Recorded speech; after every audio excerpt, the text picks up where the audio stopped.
Today's video, I'll show you how you can connect the Pro 4 True Wireless headset earphones to an iPhone 14 Pro or any other iPhone with iOS 15 or 16, okay? And this is gonna also help us determine whether or not these will give us pop-up animation when connected to an iPhone phone, okay? So these are from the Temu site, just so you know. These are like the really low, cheaper model to the Pro 4s.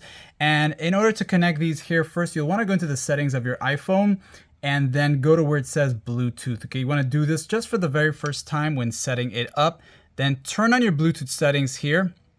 It's going to start searching for nearby devices. And the way these pair up, usually if they don't start blinking from here, you'll see these blue lights blinking. Just simply take them out the case once like that here, and then put them back in the case. You'll notice one of them will remain blinking, which is this one here, the right side. That means it's in a pairing mode state and ready to connect.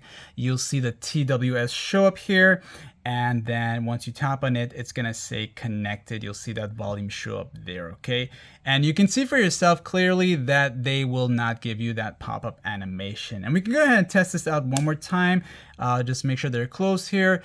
They're now disconnected. And then when you reopen them here, they should automatically reconnect to your iPhone, all right? And if that's hard to tell, you can also go back into the settings here and then just simply tap on them here and see if they'll reconnect for you, okay? Let's just wait for that. Okay, and that's not working. So here's what I noticed. They won't reconnect while in the case. You'll have to take them out of the case, and then you'll see that it says connected. So just wait for it. Give it a few seconds, you'll see the volume control shows up for you, and then it will say connected. And that's pretty much it for this tutorial. Like and sub, and thanks for watching. You can see no pop-up animation, so yeah, now you know.